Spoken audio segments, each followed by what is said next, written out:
Tradicionalmente, nós não lemos o currículo associado ao nosso.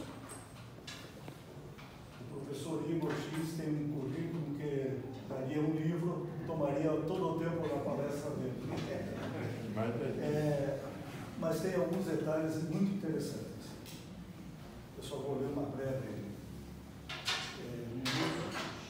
Ele, desde 1963, é graduado em História e Geografia na Universidade Federal do Paraná, assumiu a disciplina de Arqueologia Pré-Histórica, tornando-se posteriormente docente do Departamento de Antropologia daquela instituição.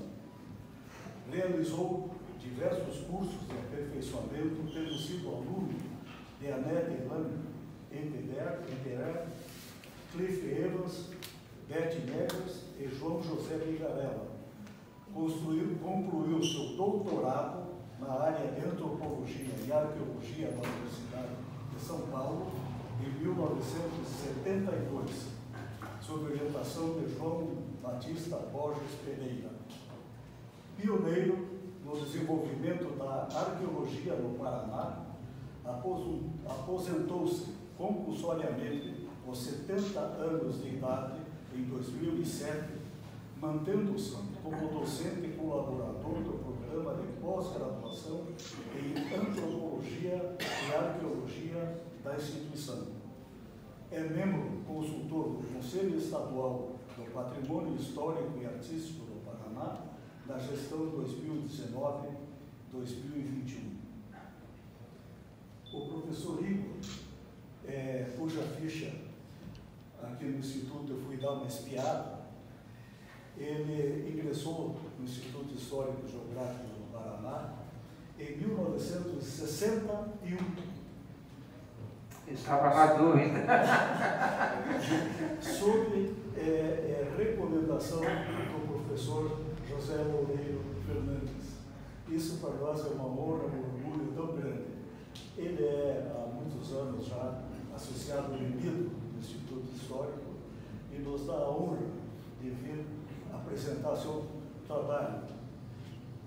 Quem esteve aqui nas últimas 2 semanas assistiu à palestra do comandante dos bombeiros, Prestes, que falou sobre os incêndios no Paraná em 1963, pois o professor Igor estava me contando que em 1963 ele foi pela primeira vez para as reduções do Aíra. Segunda vez. Pela segunda. Segunda vez. Ainda bem. E ele teve dirigindo, andar com lenço no nariz por causa das fumaças das nossas queimadas.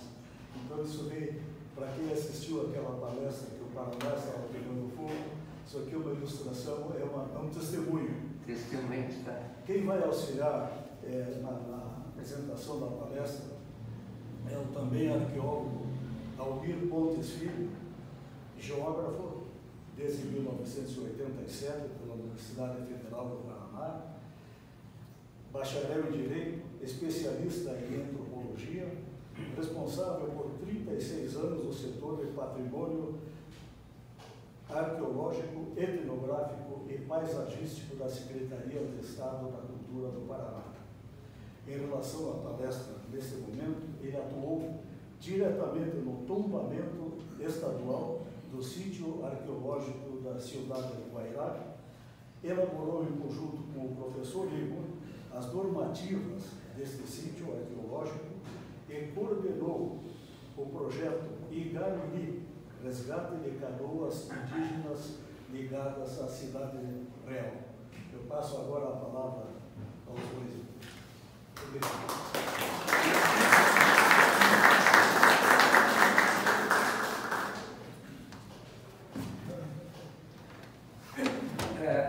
Como o Nelson falou, nós trabalhamos juntos nesse processo todo. Ele, graças à experiência que ele tem, pelo trabalho desenvolvido na Secretaria da Cultura desse Estado, me ajudou bastante. pelos meandros da burocracia. E nós contribuímos com a parte arqueológica e serviu de base um estudo que nós fizemos, eu vou comentar isso mais adiante, na própria área, a pedido da Prefeitura de Terra Roxa. Então, naquele momento, nós elaboramos um plano de manejo das ruínas de Cidade Real de Uruguaiara, que praticamente é a base desse documento que foi aprovado na Secretaria da Cultura, em 10 de junho do corrente ano, das normativas. Então, eu gostaria que o Almir fizesse uma introdução localizando o sítio arqueológico, as características ambientais dessa área. Depois eu volto a falar.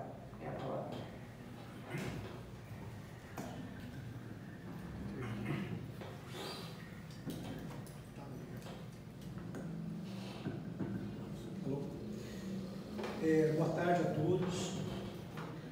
É um prazer estar no Instituto Histórico para falarmos sobre algo tão importante quanto um sítio arqueológico como esse, né?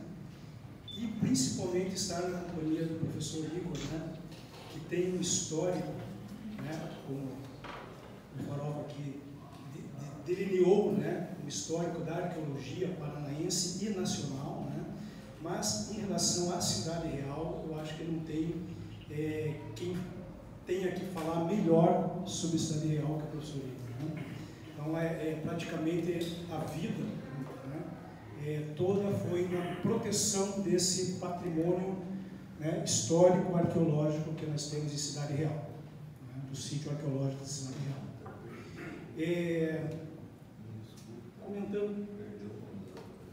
Comentando um pouquinho, né, sobre essa apresentação, ela foi a apresentação que nós fizemos no Conselho Estadual do Patrimônio. Não, eu gosto de ficar em pé. Obrigado.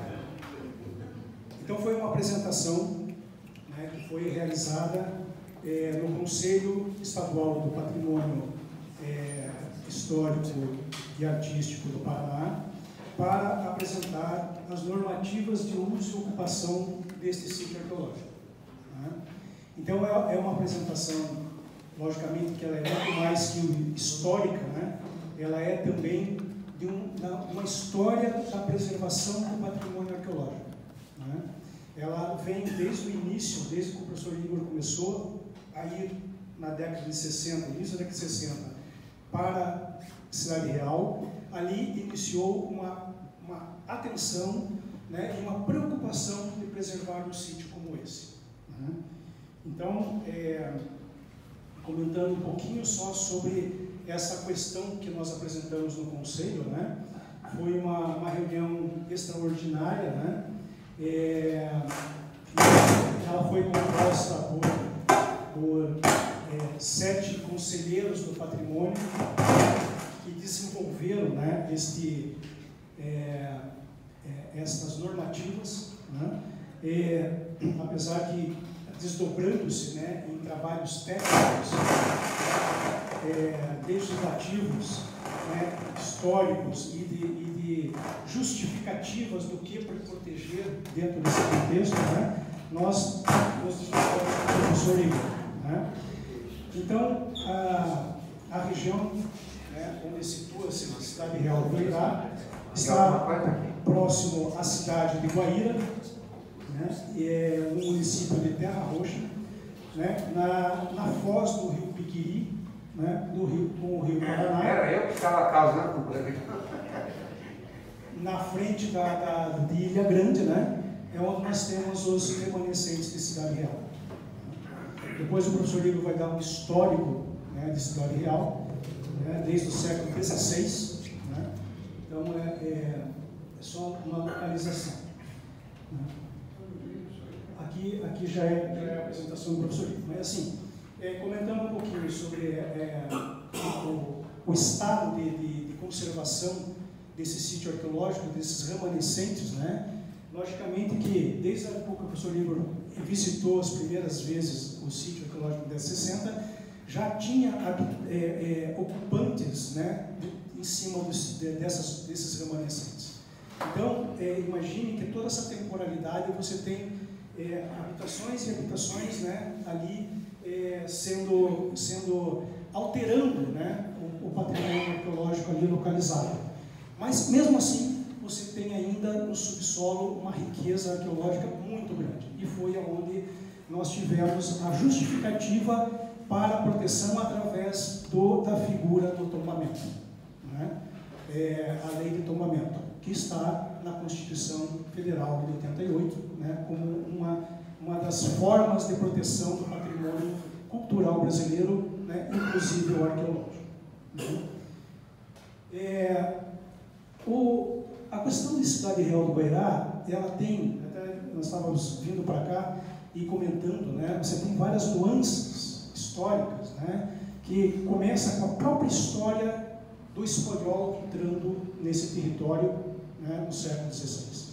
Né, e toda a formação, né, a fundação, a formação, o desenvolvimento dos espanhóis e dos indígenas que moravam nessa região, os Guarani, né, essa já é um fato histórico importante. Mas você tem outros fatores. Em 1632, quando ela é destruída, né, e ela vem a ser, essas remanescentes vêm ser conectados, só foi em 1772, né, que através de um sargento, né, o Fabiano Alves Ferreira, né, que ele trabalhava, ele estava atuando, né, na fortaleza de Nossa Senhora dos Prazeres do Iguatemi, né. Na época eles estavam procurando um local para uma nova fortaleza, digamos assim, né. E em 1772, isso está registrado em documentos históricos, né, ele encontra as ruínas, né. Eu fico imaginando, né, essas ruínas que ele encontrou naquela época, 1772. 100 anos depois, os irmãos Borba, Telêmaco e Nestor Borba, vêm numa expedição, descendo o rio Tibagi, Paranapanema e o Paraná, e encontram e vão a essas ruínas. Ele descreve que ele encontra paredes, né, muros, né, os arruamentos todos, a praça, né, ele descreve.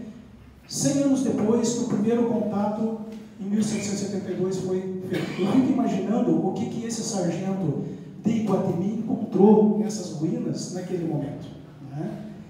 E aí, na década de 60, o professor Igor vem e começa a trabalhar com Cidade Real, né?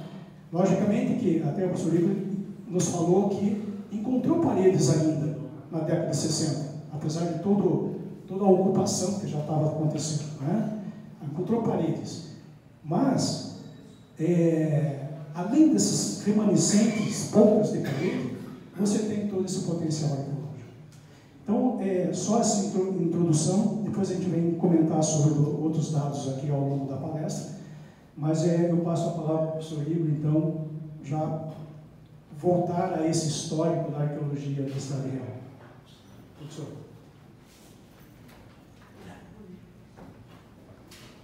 Eu não sei se está ligado.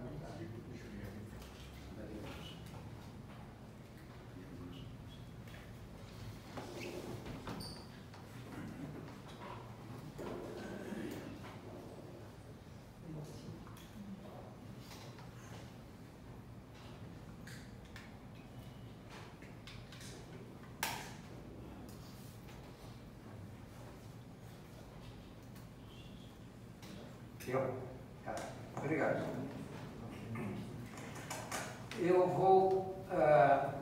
Eu vou falar um pouco da história, né? Um pouco né?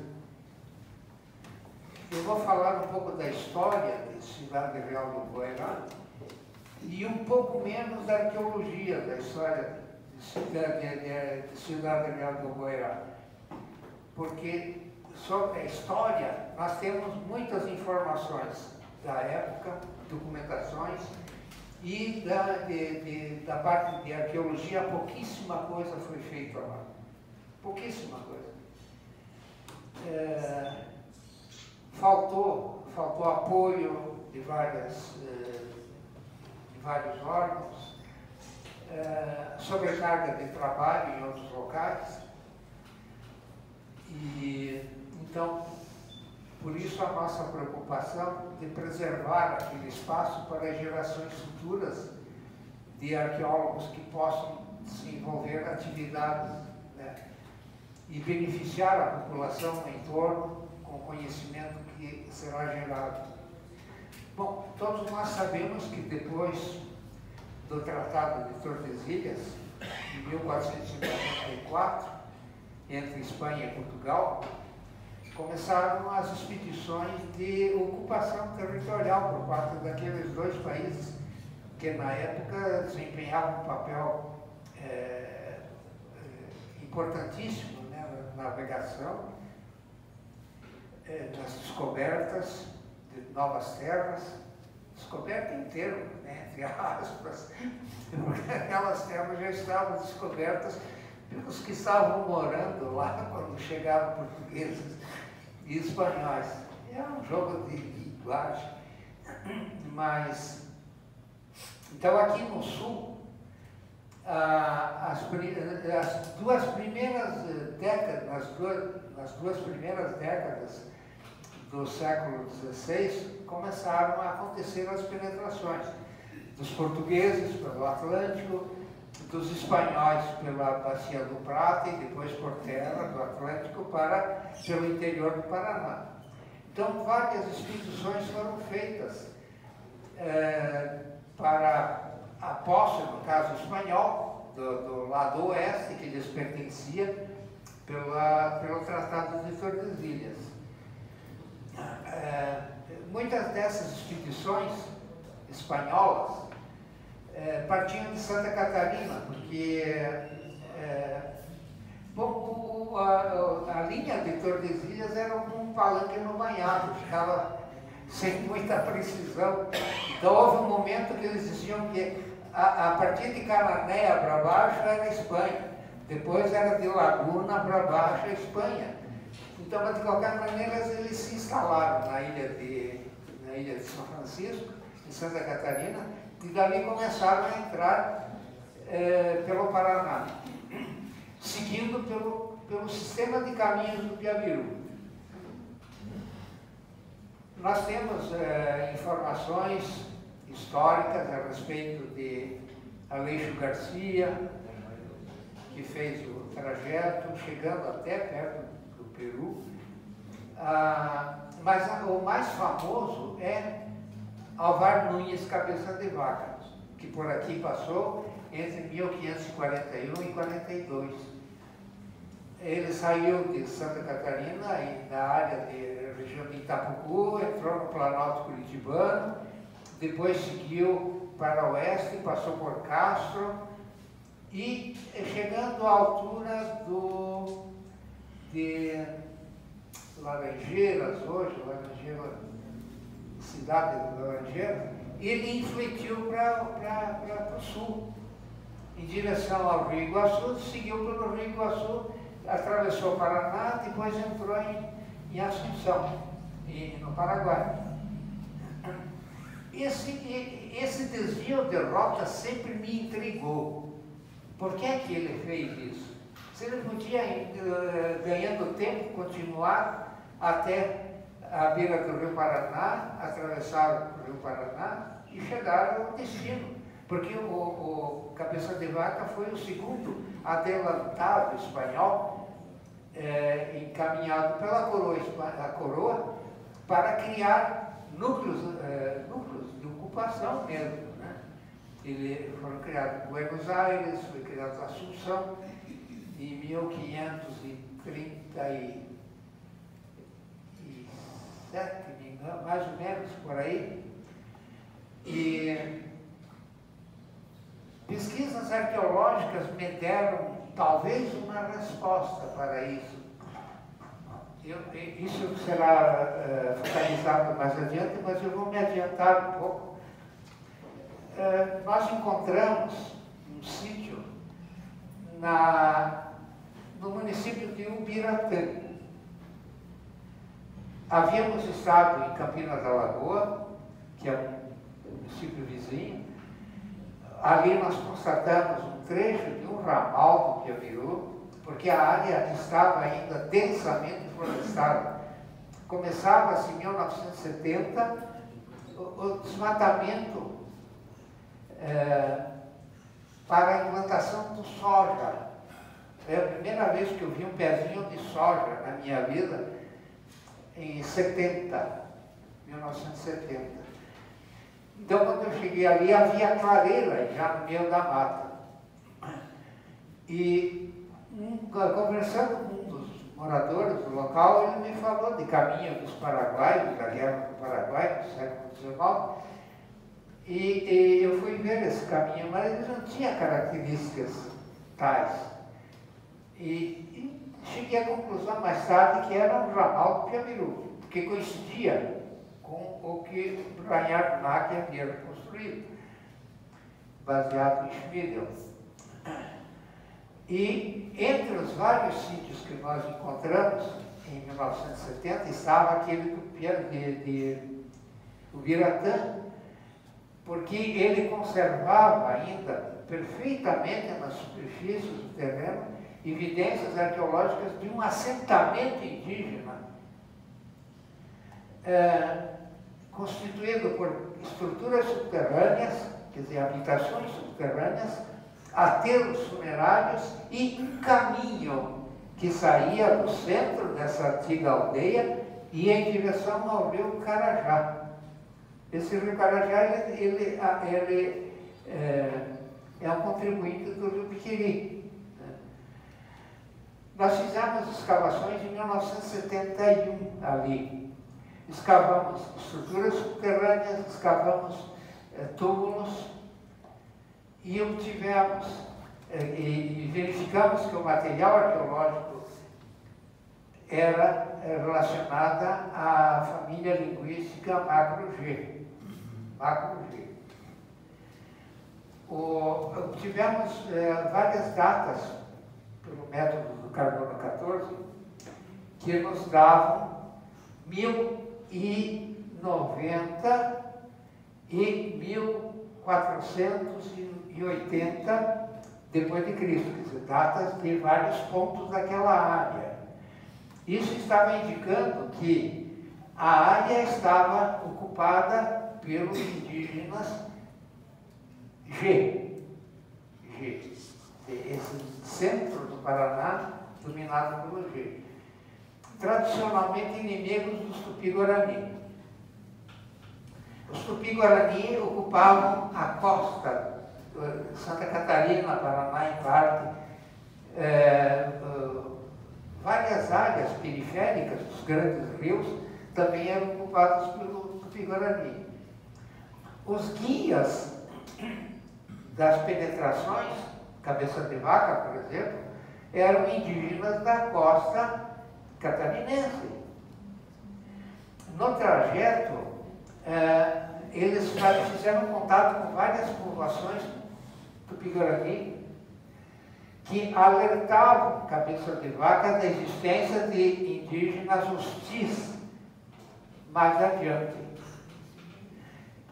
As datações de carbono 14, quer dizer, a expedição de Cabeça de Vaca é de 1541, 42. Quando ele passou ali já era 1042. As datações de carbono 14 têm uma margem de erro, para mais ou para menos, mais ou menos. No caso das nossas datações, o erro é de 95 anos. Se nós somarmos esses 95 anos àquela data de 1400 e tanto, vai dar a época da movimentação espanhola pela área. Né? Então, Alvar foi prudente, seguiu o conselho dos Tupi-Guarani que ele encontrou no caminho, porque a importância do Cabeça de Vaca, que eu mencionei no início, é que ele deixou um relatório riquíssimo, né? e de informações. E, então, nós...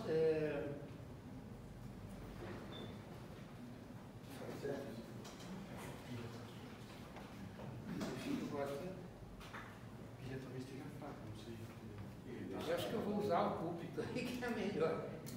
Pode ser, porque eu acho que a pilha deve estar fraca. Ligou. Ligou, mas se parar de novo, pode desligar. Se parar de novo, vai ser pilha. Não vai acontecer de novo isso.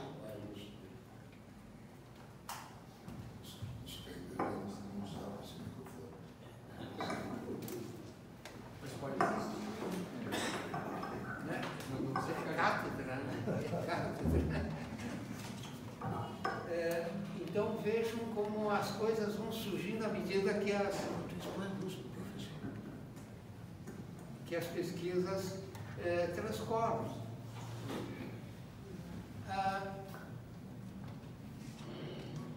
Eu, em 1960, entrei na Universidade Federal do Paraná para fazer um curso que existia na época de Geografia e História. Hoje eles compõem cursos separados. Mas eu estive em Cidade Real um pouco antes. Eu havia concluído o curso científico e estava me definindo quanto à carreira. A pressão familiar era por medicina. Eu dizia, isso não me agrada. Talvez eu me forme em medicina, mas nunca para clínica. Eu vou me dedicar à pesquisa médica, porque a minha propensão era pesquisar qualquer coisa, botânica, geologia, enfim, mas eu não me definia a qual campo de pesquisa. Tinha uma certa afeição a indígena, arqueologia. Então eu fiquei algum tempo em Apucarana, onde morava o meu tio materno, que era cartorário. Ele me pediu ajuda no cartório dele. Eu fiquei lá algum tempo e um dia eu participei com ele de uma viagem até a beira do Rio Paraná. Ele gostava muito de pescar, de caçar. E nós nos dirigimos então a Guaíra. Depois de Guaíra, nós seguimos por uma estrada até o Porto Byington, que hoje é Autônia. Era selva fechada. A estrada era como um túnel, com as copas das árvores se unindo no alto. Lá no Porto Byington foi um colonizador de parte do Paraná. Era uma figura muito importante em São Paulo. Então, lá nós pegamos barcos e descemos pelo Paraná até a Foz do Rio Piquiri. E nos instalamos na Foz do Piquiri, com barracas, um acampamento para dias de permanência. Ao lado estava um casebre com um paraguaio e a sua mulher. Esse paraguaio chamava-se Alejandro Martínez. Nós nos tornamos muito amigos em conversa. Ele fora capataz da companhia Mata e Laranjeira, que depredava o ambiente, assim como outras empresas da época, né? E ele me contava esses episódios. Ele se aborreceu e resolveu enfrentar o mundo. Pegou uma canoa e foi com a mulher subindo o rio e se instalou na foz do Rio Piquiri. Quer dizer, o primeiro poceiro da área, depois do abandono. E aí eu comecei a perguntar para eles se indígenas apareciam por ali, porque urros de onça eu escutava toda hora em volta. Tive um episódio que eu dei de cara com uma sucuri imensa no Rio Piquiri, na foz do Rio Piquiri. Então era uma área ainda bastante selvagem, né, no sentido de natureza. E aí ele me disse que esporadicamente vinham ainda os terrenos do Mato Grosso, alguns Guarani, aí eu disse material, cerâmica, porque em 56 eu havia encontrado um sítio arqueológico perto da minha cidade natal, que é a União da Vitória, com cerâmica dentro. O material que eu recolhi foi depositado depois no Museu Paranaense. Era material G também, o seu G me persegue. E aí eu disse, não, tem, tá cheio para lá e tem mais outras coisas. Aí ele me levou um pouco, ele estava bem na beira do Rio Paraná. Ele me levou para dentro da mata, depois das bananeiras que ele havia plantado, e me mostrou ruínas de Ciudad Real de Ogoiá. Elas estavam na mata, elas estavam ainda relativamente bem preservadas, aquilo que o Almir falou a respeito das constatações anteriores do século XVIII e XIX. O meu foi do século XX, mas ainda protegidos pela mata. Então eram muros altos, com quase 2 metros de altura, ainda bem conservados. Eu, de pescaria acabou, né? Não tinha, para mim pelo menos, não tinha pescaria. Eu comecei a percorrer aquilo e vi que havia várias direções, intervalos entre os muros, então seriam ruas que se encontravam com outra no sentido perpendicular, e fiz um levantamento prévio dessas ruínas. E pelo jeito foi o primeiro na história, porque ninguém fez levantamento topográfico. Tem algumas reduções jesuíticas, nós temos plantas que foram feitas por viajantes anteriores, mas de Cidade Real nada. Há descrições de como era a Cidade Real. Então esse foi o meu batismo em Cidade Real de Ogoiá, 1958. 1958. Retornei para Pucarana e depois para Curitiba. Entrei em contato com o Museu Paranaense, lá estava o responsável pela arqueologia do museu, Waldemar Glasio. Eu depositei no Museu Paranaense uma telha que eu trouxe de Cidade Real, uma telha em meia cana, alguns fragmentos cerâmicos, e no momento ele me disse que, nós ficamos conversando bastante, no momento ele me disse que em 59 a universidade estava planejando uma pesquisa na Vila Rica do Espírito Santo. Foi a cidade espanhola fundada depois de Cidade Real. Não a primeira, a segunda. Então, ele notou meu interesse, tudo isso, e disse, eu vou falar com o diretor do CEPA, Centro de Ensino e Pesquisas Arqueológicas da Federal, se você pode ir junto. E disse, tudo bem, pode ir. E nós fomos em julho de 1959 até o povoado de Fênix, que fica ao lado do rio Ivaí, e fizemos um trabalho lá de um mês nas ruínas de Vila Rica do Espírito Santo.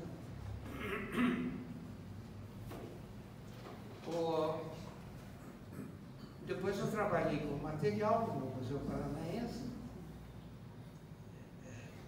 e continuei lá as pesquisas, nunca interrompendo as pesquisas. Eu não conseguia me dedicar inteiramente a um assunto, mas a vários, porque eram raríssimos os arqueólogos naquela época, raríssimos. Então eu comecei a me inteirar do assunto e fiquei sabendo que em 48 foi assinada uma lei estadual protegendo esses locais. Estão citadas nessa lei, número 88, se não me engano,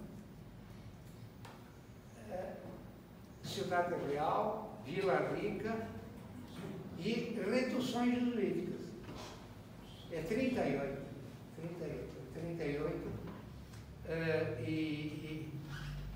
E reduções jesuíticas. Vejo que na época nem os entendidos entendiam a diferença entre Vila Espanhola e redução jesuítica. Redução é um movimento posterior, desenvolvido por jesuítas, e os que fundaram as vilas, Cidade Real, Vila Rica, eram militares espanhóis. Então conhecia-se pouco da história do Paraná, né, na relação desses lugares. Eu, ainda como aluno da universidade, eu publiquei na revista de História da universidade um trabalho sobre essa minha primeira viagem. E ali está publicada a primeira planta de Cidade Real. O material arqueológico que eu coletei na superfície do terreno,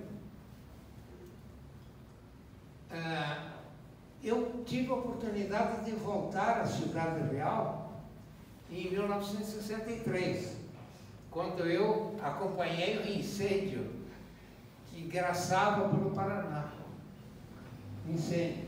Então, desde a porta desde Campo Largo até a beira do Rio Paraná era um fumaceiro danado.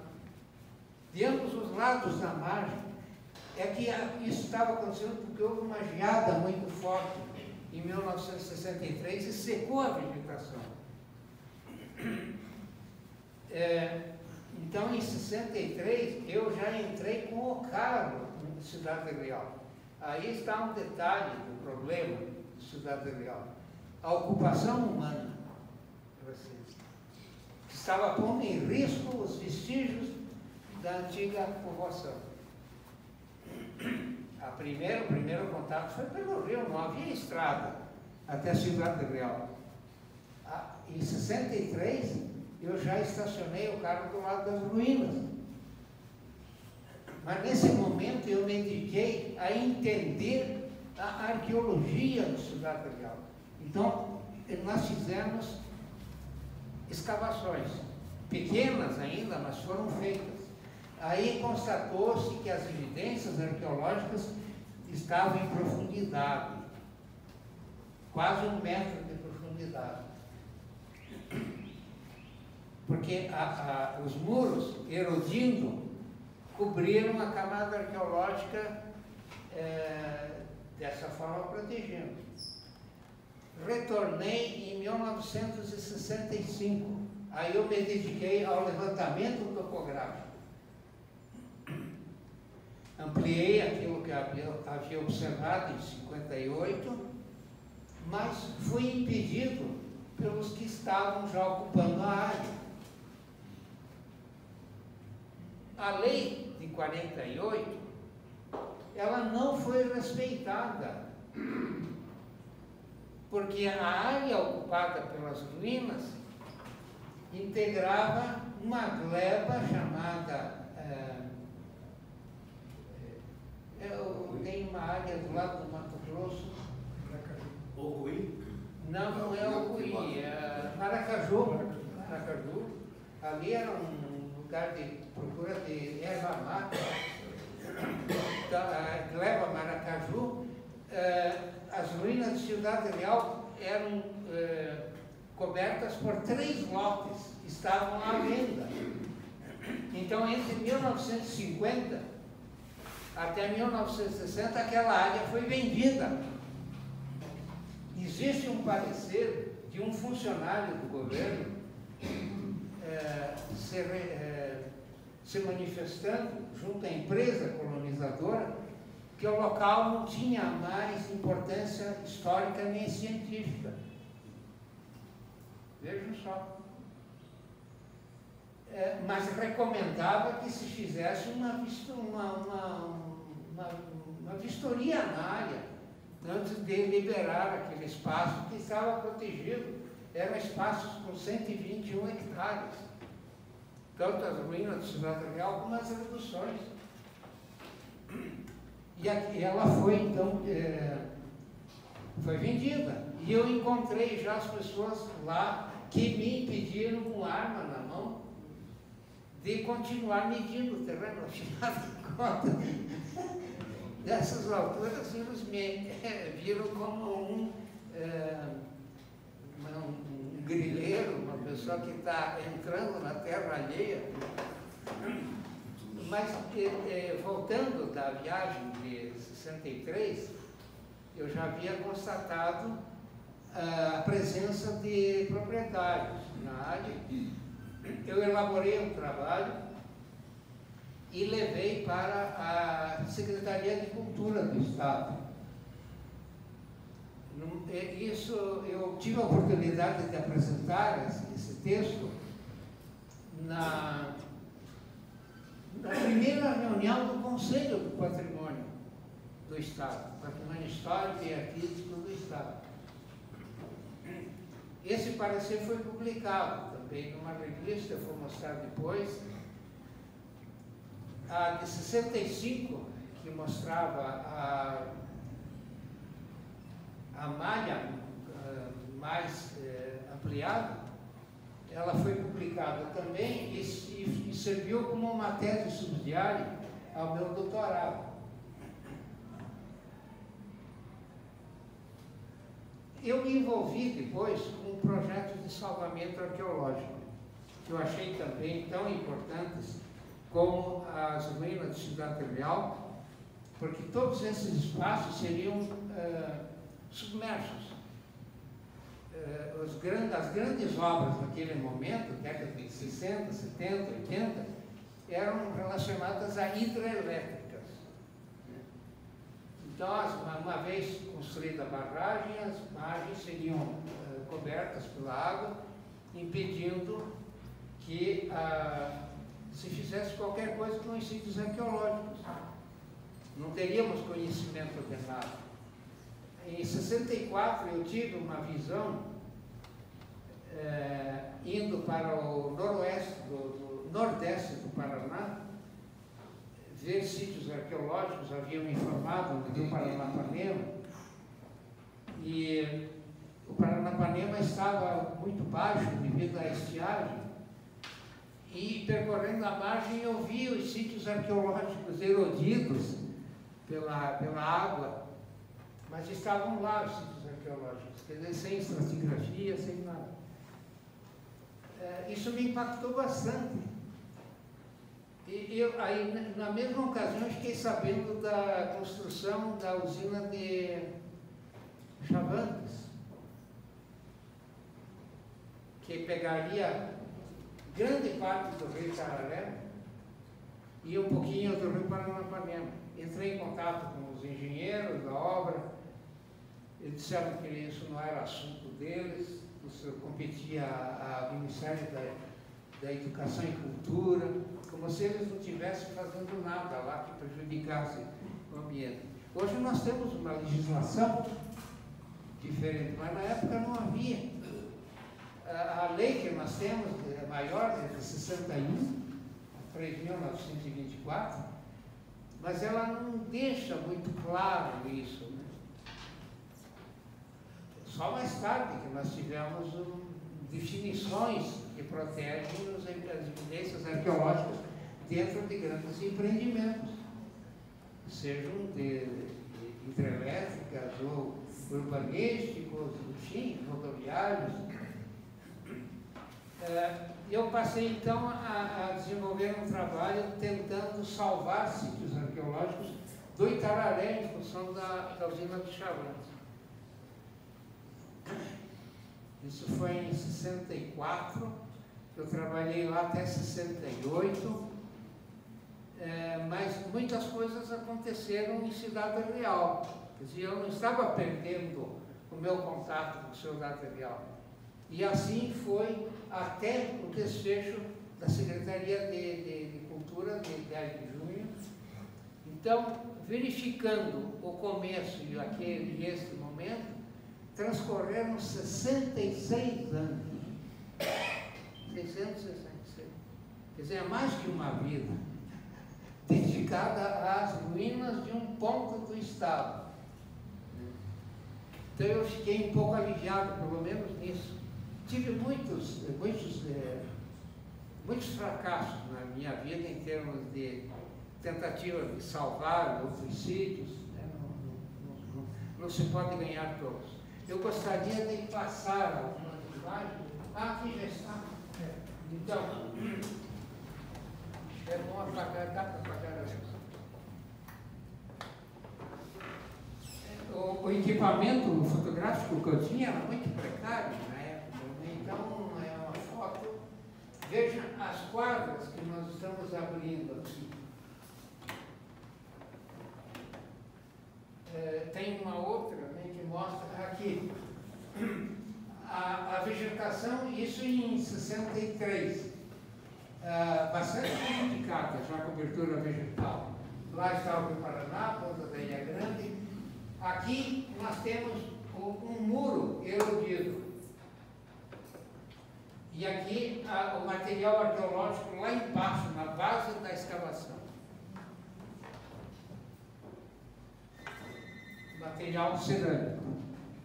Então vejam quanto de sedimento se depositou até a superfície atual.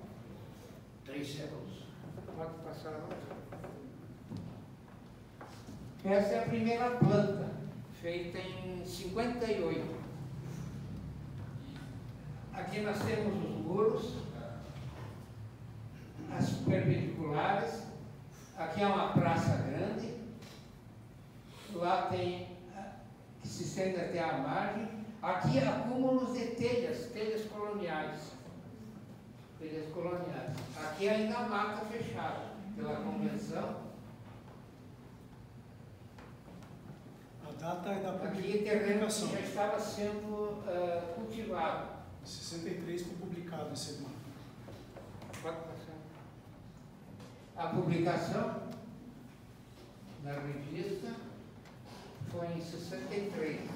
Em 64 eu publiquei a pedido a uma revista de São Paulo, Centro de Estudos Científicos de São Paulo, mais algumas informações sobre Cidade Real, mostrando alguns detalhes de decoração da cerâmica que lá existe, que já é influenciada pelo espanhol, pelo europeu. No momento que há o contato com o indígena, estabelece-se aquele processo de interação, né, entre os dois mundos e associando conhecimentos, surgem coisas novas. Isso foi da Secretaria da Cultura. Então, o texto que eu preparei, algumas considerações sobre o Programa de Prevenção e Salvamento, sítios arqueológicos e históricos. Eu fiz um apanhado de todos os problemas que eu havia constatado no Paraná, sobre vários sítios, incluindo o Sambaquis. Esse aqui foi apresentado na Secretaria de Cultura, em 64. Pode passar? Só um detalhezinho. Isso é interessante, esse documento, porque quando fizemos a apresentação agora no Conselho do Patrimônio, né, foi em 10 de julho desse ano, né, que apresentamos as normativas. E nessa reunião, o professor Igor trouxe esse documento, que foi o primeiro documento apresentado no Conselho do Patrimônio. Né? Então, você imagine quanto tempo, né, estava se trabalhando, né, pela proteção do sítio desde 64 até agora. Sem querer, querendo. Esse aqui é o resultado da pesquisa de 65. Foi publicado nos Cadernos de Arqueologia, um órgão que a universidade tinha, o Museu de Arqueologia e Artes Populares, criado pelo Loureiro Fernandes, em 76. Aqui estão os dados mais aprofundados do Cidade Real. Pode passar. Aqui, a malha que foi levantada em 65. Como ela era extensa, né? E detalhes internos. Aqueles escurinhos ali são cubículos das habitações que estavam dentro dessas quadras. Isso aqui é uma quadra residencial, aqui está uma rua. Depósitos de lixo, grandes buracos onde jogavam. Aqui em Curitiba isso era comum também, até enquanto não havia um serviço de coleta de lixo. Todo o lixo doméstico era enterrado no quintal das casas, na época. Ou jogava-se na beira dos rios, como ainda agora acontece. Então era isso que havia. Aprofundei um pouco as observações naquela extensão. Ali parece que há a fundição. Aqui devia ser a parte administrativa da vila, parte administrativa, e as oficinas. Era um núcleo urbano com todas as facilidades da época. Isso acontecendo em 1556, entre 56 e 57.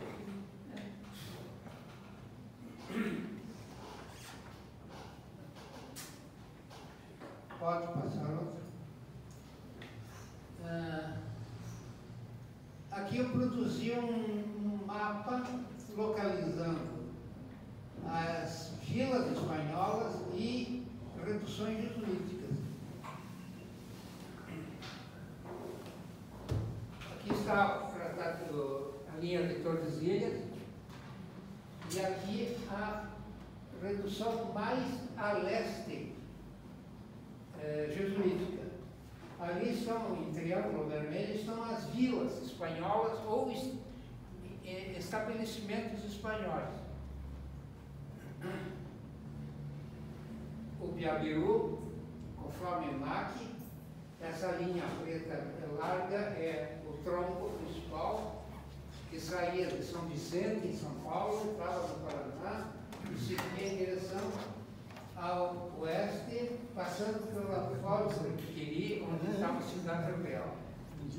Os tracejados são os ramais que se comunicavam com o Biabiru. Então nós temos aqui ramais no litoral do Paraná, de Santa Catarina. Era uma malha de comunicações. Característica do G. Aquela iconografia das conquistas dos campos de Guarapuava, do Afonso Botelho, que foram compradas no leilão, porque do relatório do Afonso Botelho desapareceram essas ilustrações, que foram encontradas como um antiquário. E um banco, o Banco Paribas, comprou essas aquarelas, que são como uma história em quadrinhos, uma HQ, da chegada dos portugueses dos campos de Guarapuava, o contato feito com os indígenas G nas aldeias, o estabelecimento do destacamento militar na beira do rio, o ataque dos indígenas, quase a extinção do grupo português que se retira. Então, vendo as figuras que foram feitas nota-se a aldeia indígena que se comunica por caminho com uma outra aldeia que está adiante. Numa distância aproximada de 6 quilômetros, dela irradia um outro caminho para um outro acampamento indígena ou sítio indígena, depois de outros 6 quilômetros de distância, e assim a área toda ia sendo marcada por caminhos. Alguns eram mais trilhados e ficaram mais marcados, como o tronco principal do Piabiru. Pode passar outro. Posso dar Eu queria fazer uma observação aqui nessa imagem. Então nós temos aqui, aqui temos Cidade Real, né? Aqui nós temos uma possível localização de Ontiveiros, que é uma vila anterior à Cidade Real, 1554. Né? Ontiveiros é ali embaixo? Isso, mas assim, possivelmente, né, ainda arqueologicamente a gente não confirmou ainda, mas o professor Igor tem uma tese, né, de que há um sítio, não, para baixo, ao sul. Né? A 6 seria Santa Maria. Santa Maria. Sobre Santa Maria, dentro do Parque Nacional do Iguaçu. Então nós temos o tambo das minas de ferro, né?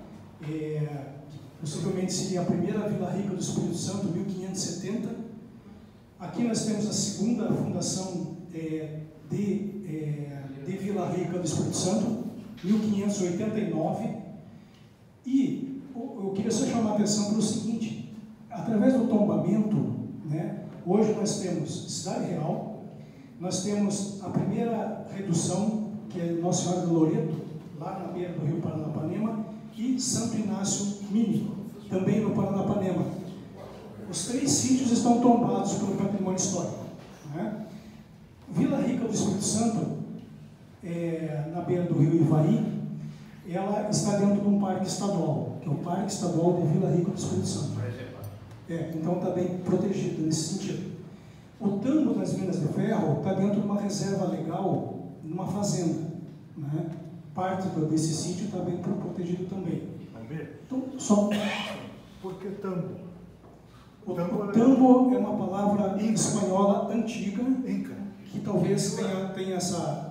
Quechua. Isso. Quechua. Que era lugar de paradeiro, né? Uma estalagem próximo a um caminho. E o Piabiru passava justamente no tambo. Então era a influência dos Andes para cá. Para ser tambo. Isso. Mas eu não vi nunca uma relação do caminho do Piabiru com um sistema de caminhos incaico. Mas para ser tambo. Mas é espanhol. O espanhol estava nos Andes também, né? Influência de caminho. Só uma curiosidade. Mas eu acredito que talvez seja o Piabiru mesmo. O Piabiru passava justamente ali no tambo. Ao lado daquele sítio que eu me referi, que tem estrutura subterrânea, túmulo, ao lado do rio Carajás. Onde é que saiu o Carajás aqui embaixo? Né? Então são coisas curiosas. Carajás em Formosa do Oeste? Eu ia me referir àquele detalhe lá do tambo, uma outra figura. Pode passar. Foi criado pelo meu garejo, o meu irmão que era. Desculpe. Foi criado pelo meu garejo. O que? Meu garejo? A vila? Meu garejo? Eu acho que Não, o garejo é Vila Rica do Espírito Santo. Vila Rica do Espírito Santo. o segundo momento. No primeiro. No Rio Pequeno. No primeiro. Já o tambo. O segundo foi outro capítulo. Então, eu aproveitei esse encontro que houve em Salvador, em 71, programado pelo IFAM. Nessa época eu desempenhava o papel de representante do IFAM para assuntos da arqueologia no Paraná. Isso foi desde 1964 até 82, mais ou menos. O IFAM não tinha estrutura aqui no Paraná.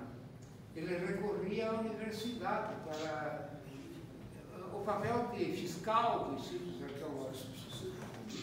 Então, eu apresentei esse trabalho para as autoridades que lá estavam presentes, e achei curioso que um representante de um governo aqui do Sul não entendeu bem o espírito do encontro. Ele disse que se daquele encontro saíssem decisões que embaraçassem, por exemplo, o uso do sambaqui, o estado dele sofreria um prejuízo muito grande na produção do arroz. Porque naquele estado estava se usando, como aqui no Paraná se usou a concha do sambaqui para pavimentar estradas de rodagem, muitos sambaquis foram destruídos por esse uso.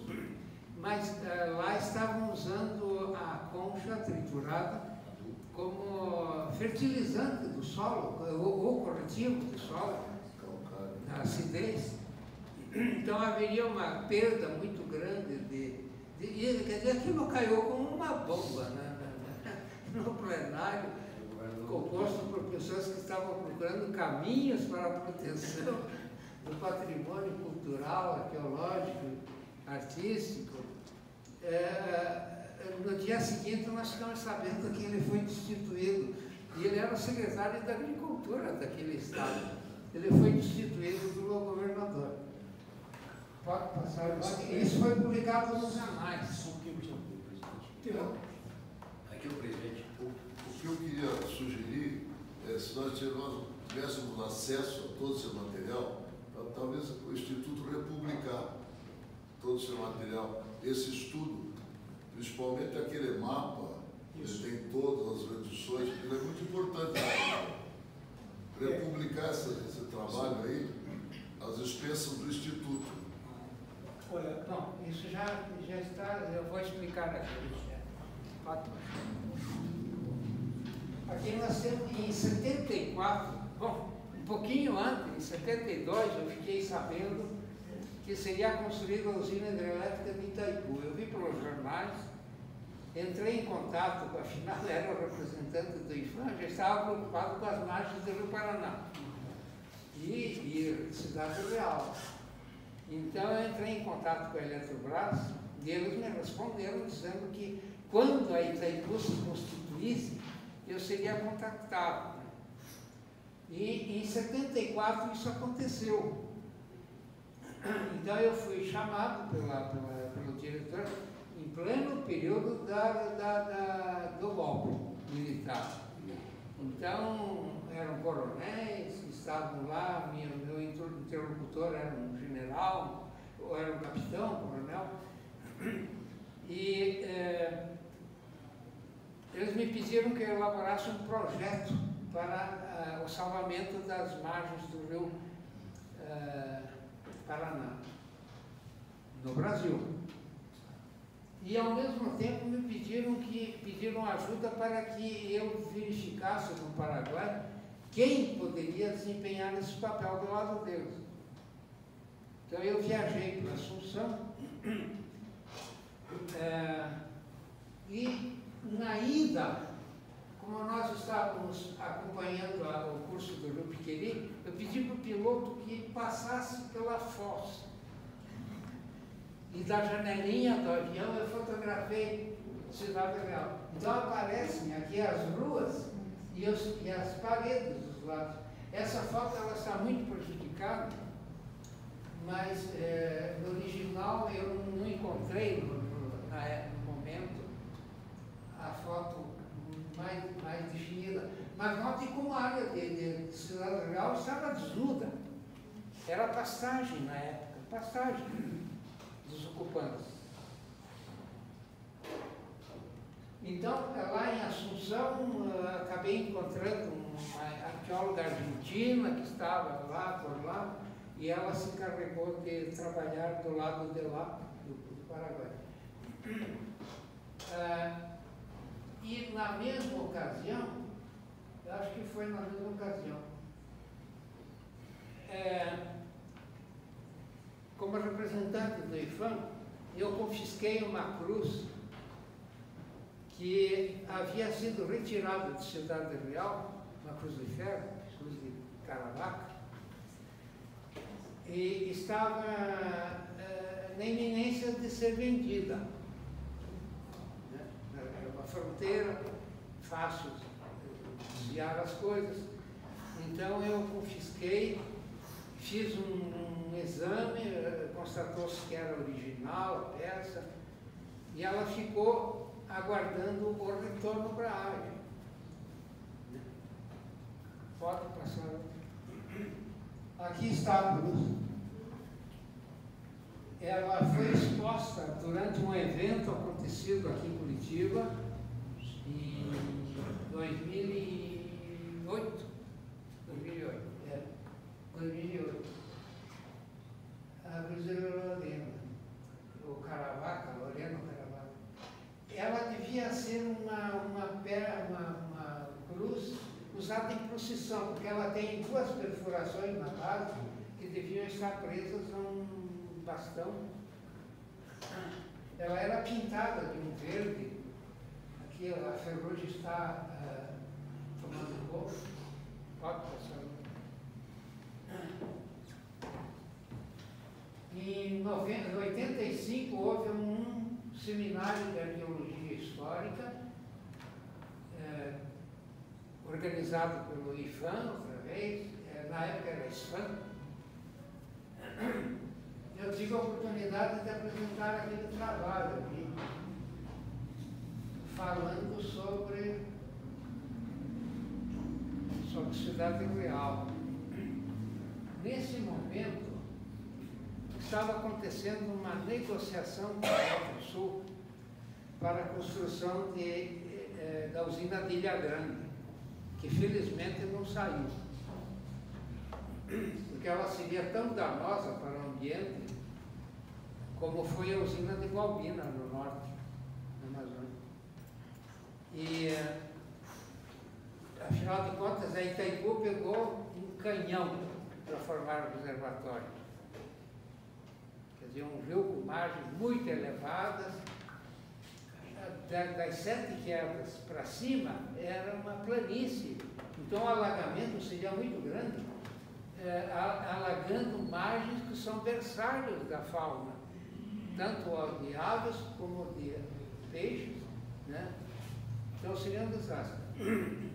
Mas eu estava, afinal de contas, tinha que acompanhar o salvamento dessa área. E eu já estava tão aborrecido com o caso, afinal de 66 anos, a gente vai perdendo a esperança das coisas, né? Então, nessas alturas, eu já estava bastante irritado, e num determinado momento eu falei que eu estava tentando com a Eletrosul construir uma barreira, evitando que a água do reservatório atingisse os ruínas, deixando então o espaço à disposição das vacas dos fazendeiros que continuariam pastando ali. Isso foi um choque para o IFAM, que afinal de contas eu estava ali falando uma verdade, né, que parecia ser ignorada pelo órgão maior que trata do sítio arqueológico. Pode passar outra.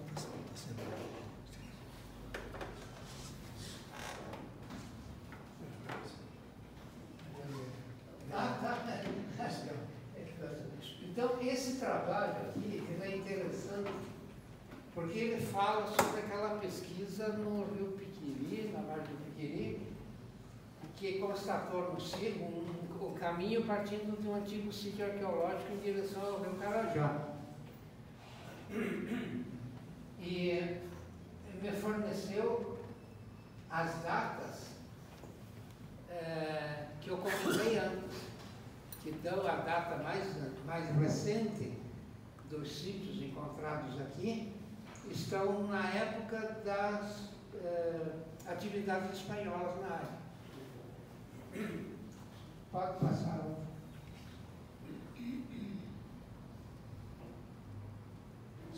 Em 99, a Prefeitura de Terra Roxa nos pediu um estudo sobre a situação das ruínas. Bom, originalmente, Cidade Real estava perto do município de Guaíra. Né?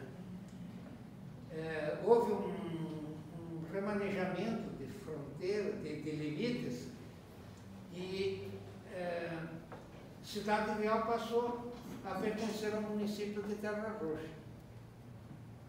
Um dia, em contato com o prefeito de Terra Roxa, eu perguntei para o secretário por que é que Guaíra perdeu esse patrimônio. Né? Eu estou falando isso porque mais adiante nós vamos ver uma possibilidade de aproveitamento do sítio arqueológico. Aí diz que houve uma troca de terrenos. Bom, então englobaria uma parte do município de Guaíra e Guaíra cederia essa parte de Cidade Real para Terra Roxa. Então foi um acordo deles. Então nós trabalhamos nessa área. O levantamento topográfico foi feito pela Secretaria de Meio Ambiente, SEMA, Meio Ambiente, com equipamento de ponta da época, e constatou-se que a diferença do nosso levantamento feito com bússola e trema era pequeno em relação ao equipamento de precisão deles agora. Aí aparece a figura de novo, né? Pode passar outro. Então, desse estudo feito, resultou num zoneamento da área de Cidade Real do Guairá. Zoneamento. A prefeitura tinha, naquele momento, tinha uma visão mais progressista da coisa. Né? Ele queria que aquilo servisse de atração, quer dizer, um local de visitação por caravanas escolares. Então nós definimos nesse espaço que áreas poderiam ser percorridas pelas pessoas, áreas que seriam reservadas para pesquisa arqueológica e assim por diante. Naquele momento encontramos mais evidências arqueológicas, são essas elipses ali, de sítios que estavam como bairros de Cidade Real. Os indígenas viviam fora, em parte, viviam fora da área das ruínas, da área do povoado. Isso deve se repetir por mais distância. Né? Em todas as áreas de redução que eu trabalhei, sempre há um espaço maior de atuação daquele local. Fora do núcleo administrativo. Então aqui nós temos a área que foi delimitada, já englobando Cidade Real. Quando foi proposto o tombamento de Cidade Real, em 2005, nós queríamos que a área de 121 hectares fosse ampliada. Mas havia conselheiros da área de advocacia que argumentaram que esse aumento poderia gerar uma dificuldade de aceitação do proprietário da área, porque a Cidade Real está dentro de uma propriedade particular. Mesmo depois de tombada, ela continua lá, mas as pessoas podem acessar as ruínas. E tombada, eles não podem exercer qualquer atividade dentro desse espaço. Então, o tombamento refere-se aos 121 hectares da lei original, de 48. De 48. Mas aqui nós ousamos, ampliamos a área. E isso foi encaminhado depois para a prefeitura. A Eco-Paraná, um órgão governamental, que estava lidando com o projeto Costa Oeste do Paraná, para fins de turismo, nos contactou pedindo dados sobre esse dado real. Nós encaminhamos o relatório para eles e eles elaboraram um projeto,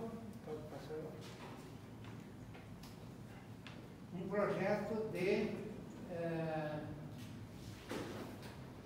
aproveitamento turístico-cultural.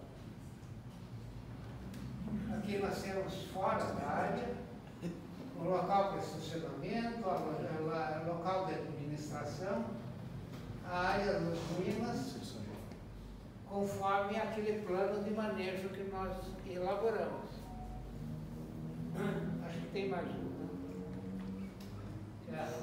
Aqui é uma concepção do que seria feito naquele espaço lateral, reconstrução.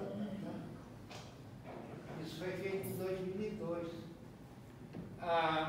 Esse projeto elaborado pela Eco-Paraná foi encaminhado para o Ministério da Cultura, que na época era capitaneado por um paranaense, um curitibano, muito conhecido nosso. Ele não gostou do projeto e deixou de lado. Pode passar outro. Aí envolveria desapropriação da área. Não. Possivelmente, se esse projeto fosse em frente, sim. Ele teria que ser modificado, ele não estava muito bom mesmo. Talvez a recusa, mas recusar simplesmente não é um caminho. Mas tem detalhes, né? O detalhe de desapropriação, na ideia de proteção do sítio, sempre houve a ideia da desapropriação, para ser um espaço público, né? Só que isso nunca ocorreu. Ele entrou em projetos de desapropriação várias vezes foi sendo cancelado, né? Sabe por quê? Existe uma discussão jurídica sobre as terras de fronteira que são do patrimônio do domínio da União. Então, o particular, ele não tem o domínio total da área, é uma enfiteusa. Ele tem o direito de uso, mas não o direito total. Então, essa discussão jurídica sobre a possibilidade de desapropriar o domínio sempre houve na fronteira, ali na faixa de fronteira, que são de domínio da União. Sim. Eles têm esse entendimento errado, mas tem. Então, até hoje, isso não vale. Eu não vou discutir essa questão aqui, porque é muito profundo do ponto de vista jurídico. Perfeito. Do ponto de vista de proteção de sítio arqueológico... O tombamento podia ser feito independente da desapropriação. Sim.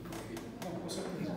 Porque o que se faz hoje, quando diz que vai proteger o sítio, cerca com arame farpado, no dia seguinte está tudo derrubado, levaram embora o arame farpado.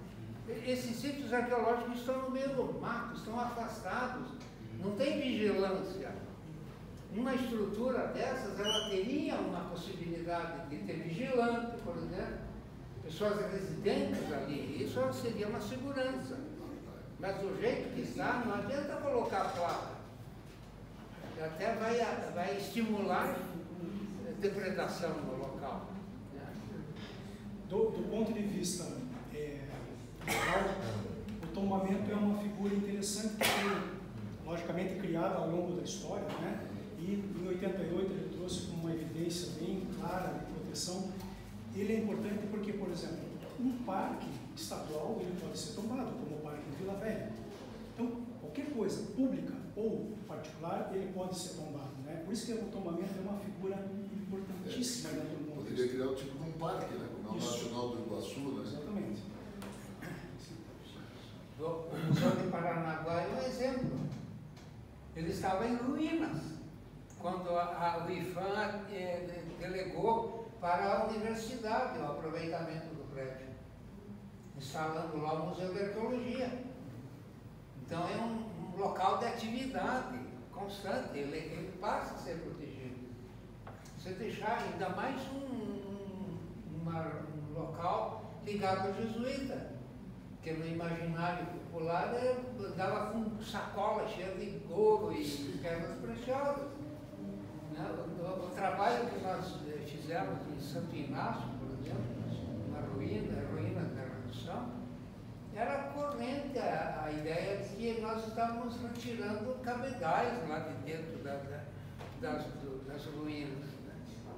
Então, e como elas foram saqueadas nos séculos que passaram, as escavações que nós fizemos em Santo Inácio mostram espaços imensos, completamente revolvidos, até que se chega à estratigrafia do terreno normal. Então foi muito vandalizado. Nós temos uma publicação na Terra dos Jesuítas, eu não lembro agora o nome do autor, é uma figura conhecida. Ele relata como eles levaram perito em fundição de metais, etc. Porque esse era o objetivo de estar nas ruínas.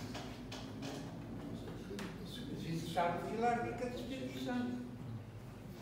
Pode passar. Aqui, esse foi outro, em Terra Roxa. Na mesma ocasião, quando estava-se tentando implantar essa ideia, a prefeitura organizou esse seminário internacional de Cidade Real do Opeirá, convocando pesquisadores que vieram falar sobre a importância desse local. Veio um especialista do Paraguai, da Argentina, só que o prefeito dizia que ali era a capital das reduções. Para ele vir lá ver Cidade Real era uma redução. Apesar do relatório inteiro, do plano de manejo inteiro, falar de vila espanhola. Aqui nós temos, durante esse seminário foi distribuído esse folder do Parque Nacional de Ilha Grande. E verifica-se que a margem, ambas as margens do Rio Paraná, elas estão incluídas no Parque Nacional de Ilha Grande. Pega uma boa faixa de Cidade Real. Quando nós estávamos elaborando esse trabalho, entramos em contato com o superintendente do ICMBio aqui no Paraná, e ele se prontificou a ampliar a coisa, né? Porque o que nós procuramos nesse trabalho foi nos respaldar em tudo que fosse possível, com o FUNAI, com o IFAM, com a ICMBio e quem mais que foi até? Temos manifestação de todos eles favoráveis a esse projeto. Sim, professor. Se porventura o Parque Nacional da Ilha Grande prevê uma demarcação, é só demarcar a área. Se ela está dentro, ela era uma área pública, ela jamais podia ter entrado no patrimônio particular. Então, todos os registros de imóveis feitos em Guaíra e na comarca de Terra Roxa, eles não têm valor porque eles pertenciam antigamente ao domínio público. Se for a Ilha Grande, se estiver dentro do perímetro da Ilha Grande, está resolvido o problema. Nesse caso, pelo plano de manejo do Parque Nacional, ele está dentro do entorno de proteção. Lógico que ele tem uma influência de proteção do parque, mas isso que o professor Henrique está falando é o seguinte, que Cidade Real ela tem uma influência de proteção vinda do Parque Nacional lá dentro, mas está no entorno, né? Porque o entorno são 3 quilômetros e inclui essa área. É de pensar na parte jurídica disso aí. Sim. Não, outro apoio, quer dizer, outro contato que nós fizemos foi com o grupo indígena, que está ali na margem do Cidade Real, até dentro real. No caso, as lideranças indígenas, né? Que estão hoje. Pode fazer. Então, aqui está a solicitação do tombamento, Cidade Real, 2005, quando eu estava como membro do Conselho. A ata transcrita. Parece o contrário, né? Parece o contrário. Parece que você pode falar um pouco agora, porque isso é burocracia. Aqui só um detalhe importante, né? Porque além da importância, né, da procura do tombamento para a proteção de sítios arqueológicos, até houve uma discussão muito séria, né, tanto dentro do patrimônio em si, né, quanto dentro dos arqueólogos que participavam dessas reuniões, desses eventos, né, que era o seguinte: o sítio arqueológico ele não poderia ser tombado porque ele poderia ser congelado, você não poderia fazer mais nada. Quer dizer, pesquisas arqueológicas não poderiam ser feitas ali porque ele estava tombado.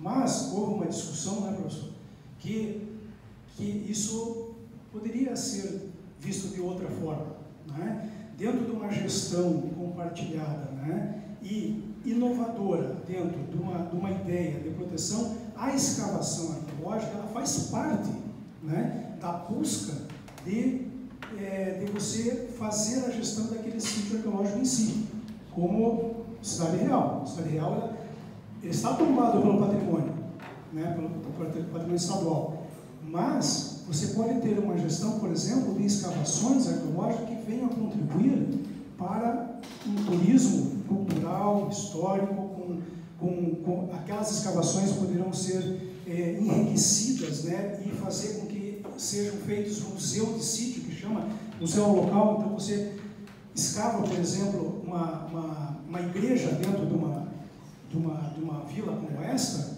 né? Você faz aquela escavação e já deixa ali o seu material e faz aquilo ali como se fosse um museu, né, para uma visitação futura. Tipo, os 7 povos das missões. Isso, né? Missões, olha, no mundo você tem vários exemplos disso, né? Então é interessante essa discussão do tombamento, né, que houve com Cidade Real e anteriormente com o Sambaqui do Guaraguaçu, foi justamente em cima disso. Não podemos tombar sítio arqueológico que vamos congelar. Não, pelo contrário, acho que é outro. E aí vem o professor Rico tem também essa ideia de que a arqueologia ela tem que ser inovadora do ponto de vista de proteção, né? Uma escavação arqueológica ela não é destruidora. Ela é destruidora se ela for mal feita. Mas se ela tiver dentro de critérios de gestão bem definidas, não há problema nenhum. Então esse foi um ícone interessante dentro desse contexto. O que vem agora?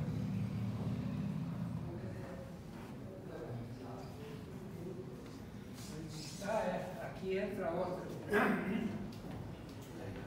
E em 2007, a Secretaria de Cultura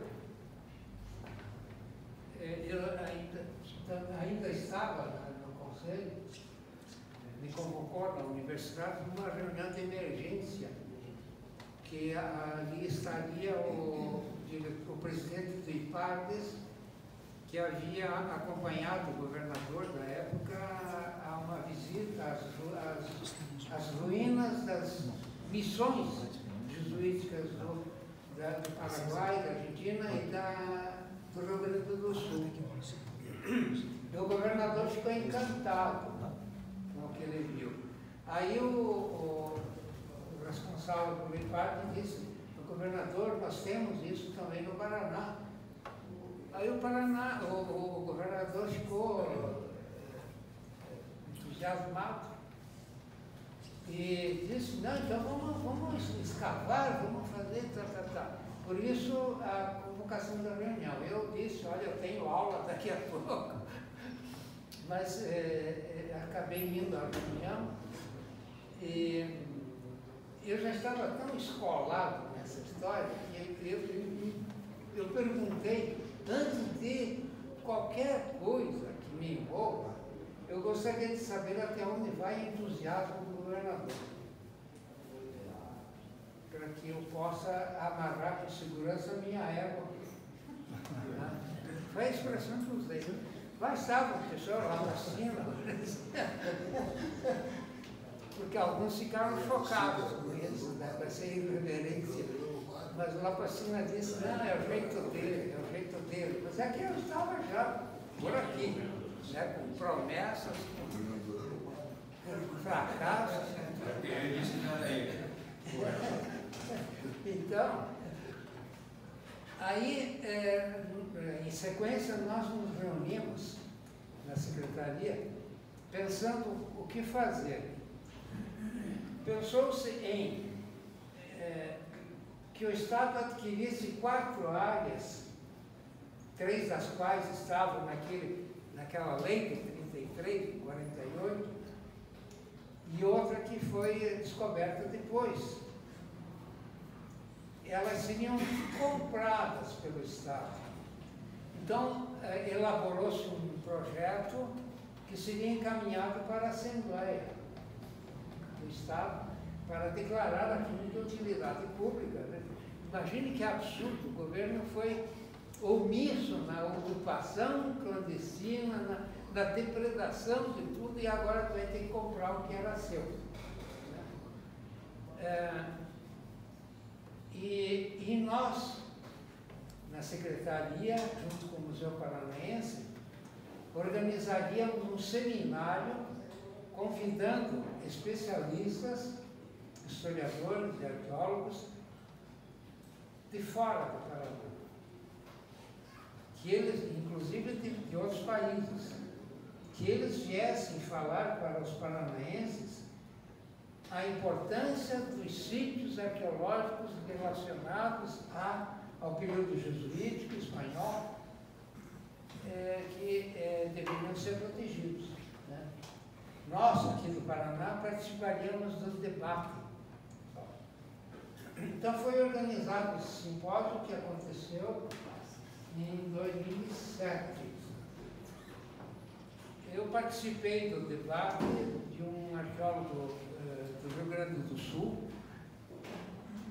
e aproveitei a oportunidade para colocar no mapa todas as informações que eu havia conseguido através dos trabalhos em vários pontos do Paraná que se ligavam ao processo de ocupação espanhola, na atualização. Mas logo depois de publicado, descobri mais um, que dependia ainda de análise laboratorial. Então, temos mais um local que está ligado às abduções, né? De qualquer maneira, isso foi publicado, esses anais foram publicados. Em 2008, se não me engano, passou. Aqui, a preparação do projeto de compra, foram feitos levantamentos da área. Aqui eu tenho um exemplo que é de Santo Inácio, Santo Inácio. Foi feito de Cidade Real, que se baseou no levantamento que nós tínhamos. O Loreto também se baseou num levantamento feito em 65, do espaço ocupado pelos vestígios, né? Não se tinha mais vestígio de paredes, e isso entrou naquele projeto. Pode passar outro? Essa é a capa dos anais. O evento chamou-se Indígenas Missionários Espanhóis, o Paraná no contexto da Bacia do Prata no século XVI e XVII. Houve também uma exposição com objetos existentes em museus, no CEPA, na Universidade, no Museu Paranaense, que ficou ao lado da Secretaria da Cultura, ali na época. Pode passar outro?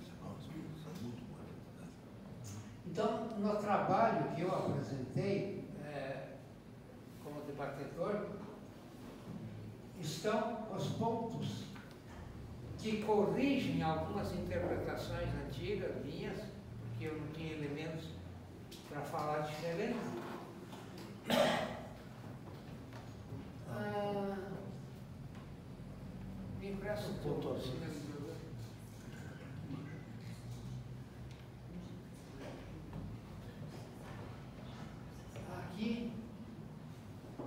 está a cidade de Galo Lugairado.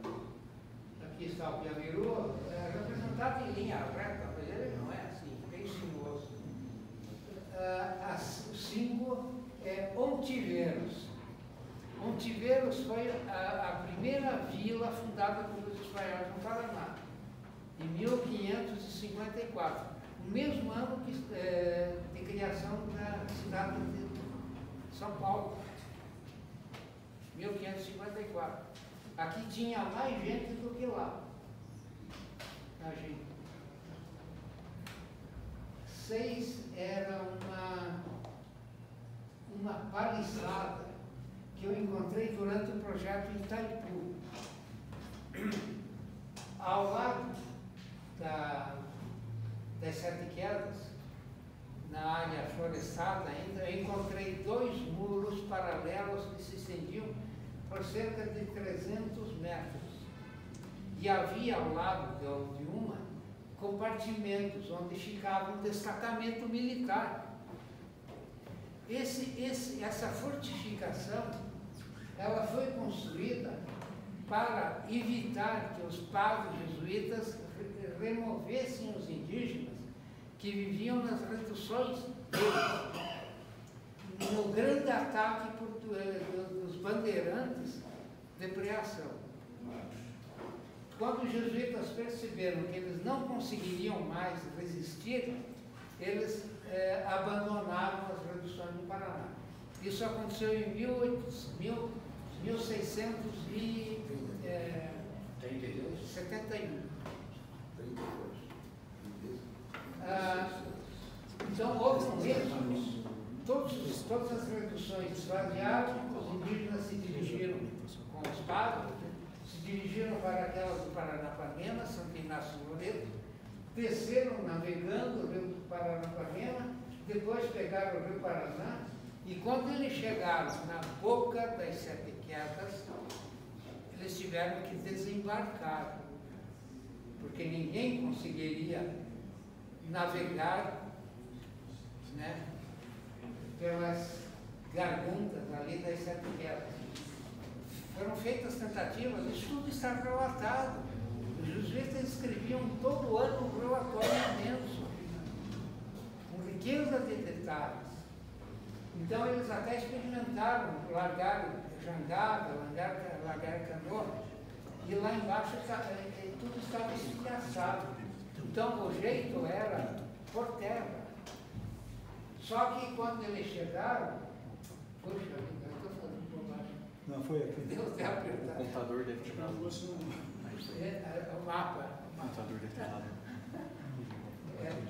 Então, quando eles chegaram por terra, eles encontraram a barreira espanhola. Porque os espanhóis não queriam perder os indígenas. Estavam sendo cobiçados pelos portugueses, pelos bandeirantes. Afinal de contas, toda a ação espanhola ou jesuíta ou portuguesa era no sentido de obtenção de mão de obra escrava. Tanto é que quando acabou a Espanha aqui dentro do Paraná, os portugueses se desinteressaram pelo Paraná. A primeira expedição que chega ao local é aquela que o Almir já mencionou, do grupo de militares que estava procurando um lugar para implantar a fortaleza de Iguatemi.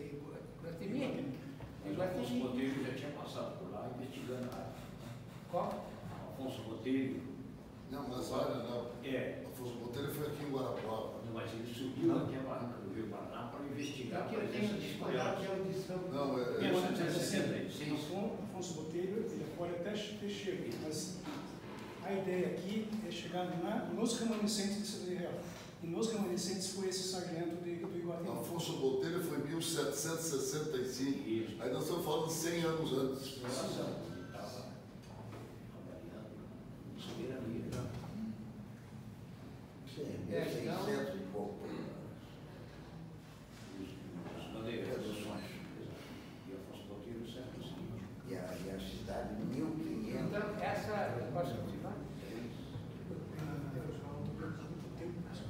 Pois é, eu vou apressar um pouco. Quer dizer, é muita coisa para colocar. O senhor está São 60 66 anos. Ele escuta. O senhor escuta eu falando? Está escutando? Está escutando bem? Agora estou. A nossa conversa foi o seguinte: o senhor está falando que as 7 quedas impediam os índios de descerem as 7 quedas, só por terra. Só por terra. Isso foi no ano de 1671. Certo, entendido? 1671. Só para esclarecer. Porque em 72 as vilas espanholas foram destruídas também. É que o que foi dito aqui, professor, é que o Lala falou sobre Afonso Botelho. Sim. Afonso Botelho foi em 1765. Botelho é de outro século, né? Afonso Botelho é outro século. Mas quando é que foi, por favor, quando que foi destruída a Vila Rica? Qual foi? Que data? No ano seguinte, 72. 1672. Não, mas aí os jesuítas já tinham ido embora, né? Os jesuítas já tinham ido para o Rio Grande. Não, 1632. Foi o ano da destruição do... 1662, pelos próprios bandeirantes. Isso. Quando nós escavamos, 32. 1632. 1632. 32. 1632, quando Montoya pegou os índios e foi para os 7 povos. Isso. Então, quando nós fizemos a escavação em Santo Inácio, nós temos muitos dados de Santo Inácio. Então, nós verificamos que a invasão dos bandeirantes naquele espaço, ela incendiou as casas dos indígenas, poupou os prédios públicos, vamos falar assim, aqueles cobertos por telha. A igreja, o colégio, casa dos padres. Quando nós escavamos um espaço da casa dos padres e vimos o telhado ruído, acompanhando o terreno. Quando nós escavamos espaços ocupados pelos indígenas, em habitações semi-subterrâneas, encontramos camadas de cinza e carvão, resultado de incêndio. Eu tenho lido muitos trabalhos de fundo histórico que dizem que depois da ocupação, da invasão bandeirante, o Paraná ficou esvaziado de indígenas. Não é verdade. Então, o que nós achamos? Sobre as calçadas que havia naquele espaço público, sinais de fogueira, encontramos enterro dentro da habitação dos jesuítas. A conclusão que nós chegamos é: parte fugiu com os padres, outra parte foi capturada pelos bandeirantes, aqueles que diziam que eles não iam chegar, e outra parte se refugiou nas matas laterais. E depois voltaram. Quando os bandeirantes se afastaram, eles voltaram. Isso nós percebemos pela estratigrafia do terreno, a reocupação sobre as cinzas da destruição do bandeirante. É uma ocupação imediata, não é de anos, imediata. Parece que eles se esconderam para voltar em seguida. Então, o Paraná, ele sofreu diminuição de um contingente indígena, no caso do Tupi-Guarani.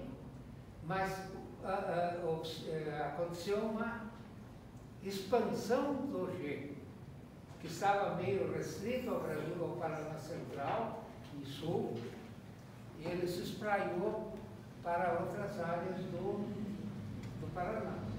Então houve uma ocupação de espaço vazio, que só começou a despertar interesse governamental português como o caso da Fortaleza do Iguatemi. Mas também não instalaram, fizeram lá um rancho e foi abandonado e implantaram a fortaleza em outro lugar. Pode passar. Esse é uma publicação também da Secretaria, que é o catálogo da exposição 2010. Bom, passados alguns anos, entre 2013 e 2021, os indígenas que estão instalados ali na área de Cidade Real seguraram uma canoa que é a correnteza do riacho ali, do Córdoba, e ia levar para baixo.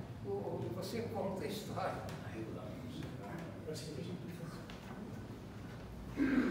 Esse é um capítulo interessante, né? Desse momento contemporâneo do sítio arqueológico da Cidade Real.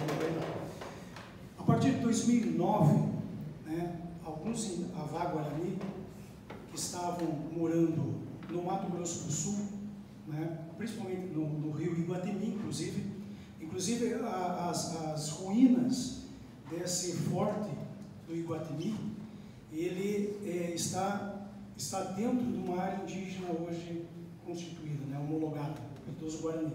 Né? E na praça que era a praça do forte, né, hoje tem uma escola indígena. Né? Bom, a partir de 2009, esses descendentes dos Avá-Guarani começaram a retornar para essa região oeste. E começaram e fundaram 13, né, locais de habitação, logicamente, né, como não tinha espaços públicos, eles ficaram em fundos de fazenda. Isso está dando, inclusive, muita conflito, né, entre a questão indígena e os fazendeiros da região. E um local que eles habitaram, que eles tiveram como ponto de habitação, foi justamente em Cidade Real. Né? Em 2010, né, nós fomos comunicados, eu estava na Convenção de Patrimônio Cultural ainda, nós fomos comunicados que havia indígenas dentro da área de Cidade Real. Fomos lá, conversamos com eles e tal, né? E eles, muito amigavelmente, né, junto com a gente, definimos um local para eles ficar dentro da área de tombamento. Né? E eles ficaram morando e estão até hoje. Né? Hoje se chama Tecoá e Enguete. Né?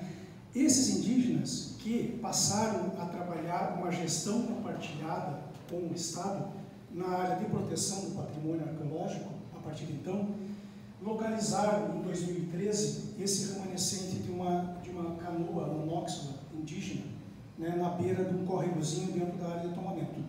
Né? Nós fomos verificar e levamos até o professor Igor para confirmar, né, se era um material arqueológico, e realmente era mesmo. Né?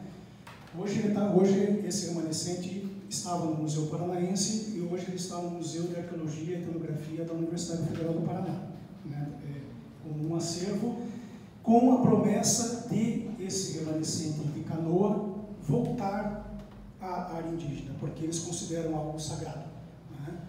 Então, todo o trabalho, né, a partir do momento que foi descoberto essas canoas, na escavação arqueológica descobriu-se mais uma, né, onde estava essa peça, embaixo dela tinha mais uma menor, inclusive. Né?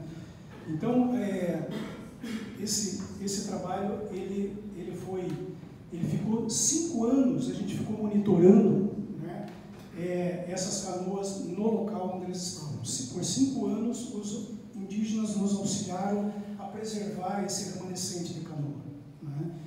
E em 2018, o IFAM, através de uma verba, né, de compensatória, eles conseguiram uma verba para trabalhar, para contratar uma equipe de arqueologia, uma equipe de conservação, né, e manutenção desse material fora da área né, porque você tirando essa peça aqui úmida do jeito que estava, se você colocar em qualquer lugar, em uma semana ou 2 já começa a deteriorar. Então tinha que ter um trabalho de conservação especializado em cima dessa madeira.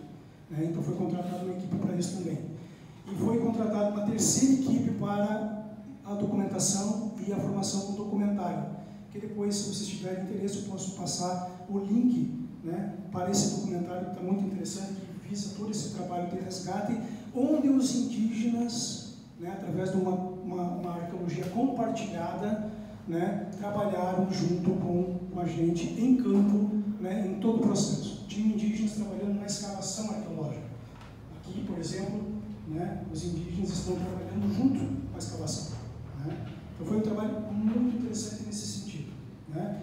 A primeira canoa, né, ela deu uma datação na canoa maior, né, uma grande, o remanescente dela tem 7,5 metros, mas tudo indica que era uma canoa até de 12 metros. Né? Então, ela deu uma datação de 1557 a 1632, justamente o período contemporâneo historial.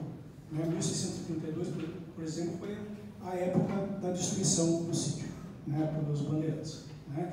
E a segunda canoa, menor, ela deu uma datação de 1665 a 1816, é um pouco mais recente. Né? Então, só finalizando, né, a gente finaliza esse trabalho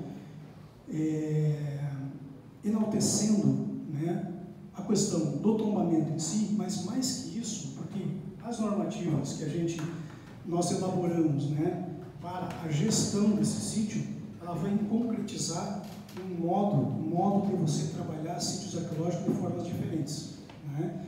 Hoje você tem, por exemplo, toda uma legislação que você, qualquer empreendimento, né, contrata uma equipe de arqueologia, vai lá, escava, zera o sítio, e nunca é zerado, né, porque você sempre tem material arqueológico ali, e o empreendimento pode ser feito em cima desse material arqueológico que subiu ali.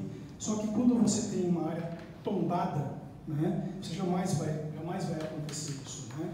Preserva-se aquele sítio na sua integralidade, inclusive o que está abaixo dele, né, no subsolo. Então isso que é importante. Então enaltecemos isso e enaltecemos também as formas de gestão, né, compartilhadas, seja lá com indígenas, seja lá com comunidades tradicionais, com quilombolas, seja lá o que for. Então a arqueologia ela tem muito mais a crescer nesse sentido de compartilhamento em termos de gestão. Né? Não sei se o professor Igor tem umas últimas palavras para a gente encerrar. Senão, estamos à disposição de qualquer pergunta.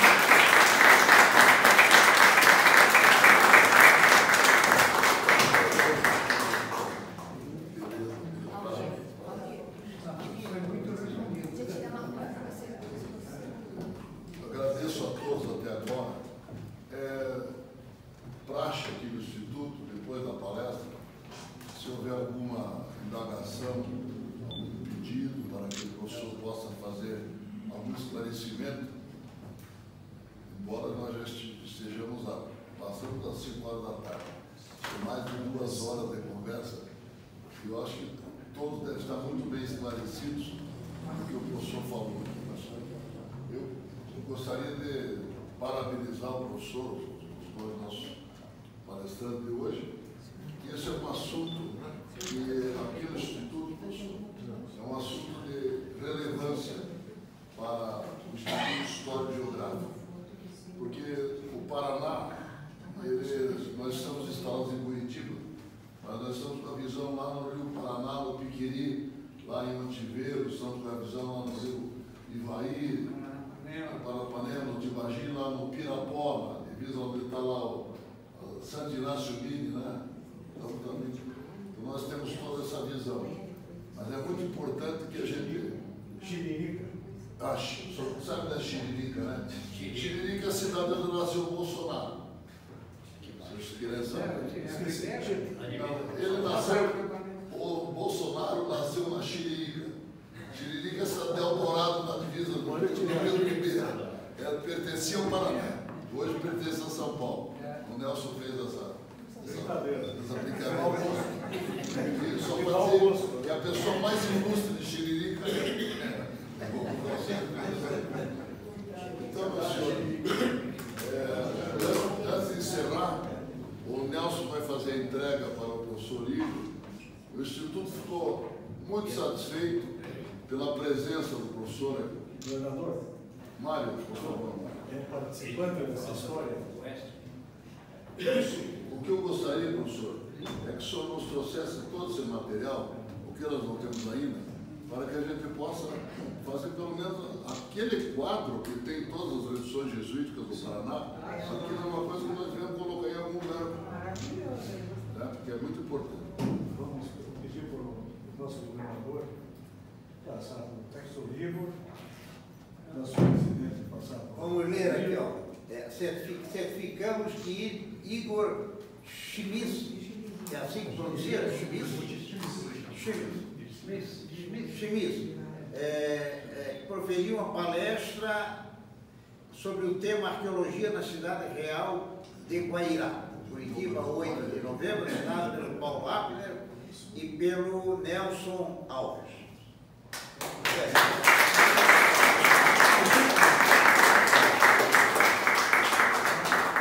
Os dizeres são os mesmos, só que o homenageado aqui, o certificado, é o Almir Pontes Filho, que é esse cidadão que está aqui no meu lado esquerdo, a quem eu quero uma salva de palmas. Antes de encerrar, quero contar uma curiosidade aqui. Esses dias aqui, conversando com o professor Igor, um papo muito comprido, muito gostoso, eu falei sobre a palestra aqui sobre os incêndios no Paraná, em 1963. Quando ele contou que esteve lá, e tal. Mais tarde, isso aqui é uma curiosidade, numa escavação a 1 metro, ele achou uma camada preta, terra preta. Carvão mesmo. Carvão. E mais tarde, mais adiante, continuava aquilo. Então não era coisa de assentamento, era uma linha.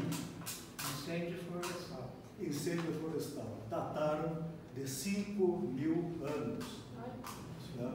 Então, essa é uma curiosidade, porque os incêndios naturais também sempre ocorreram. Mas, conforme estudos recentes, há mais ou menos 5.000 anos houve o que se chama de ótimo climático. Um período de aquecimento acima da média, o que nós estamos atingindo agora. Então, a facilitação de incêndios florestais. Eu até acrescento, eu fiz pesquisas no Amapá e no Pará.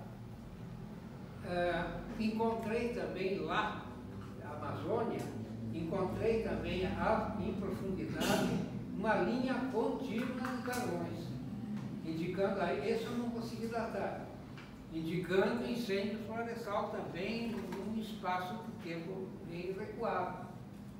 Então nós temos exemplos aí que se comparam ao que está acontecendo hoje no mundo. Antes de encerrar a nossa reunião de hoje, convidando todos para depois tomar nossa gengibira, o professor falou sobre Guaíra, aquela região inteira.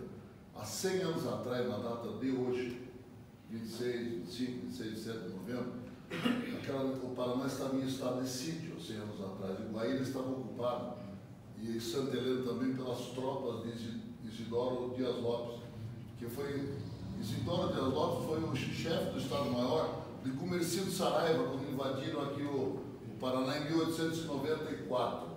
E em 1924 eles estavam ocupando e o Rondon estabeleceu o quartel-general em Guarapuava.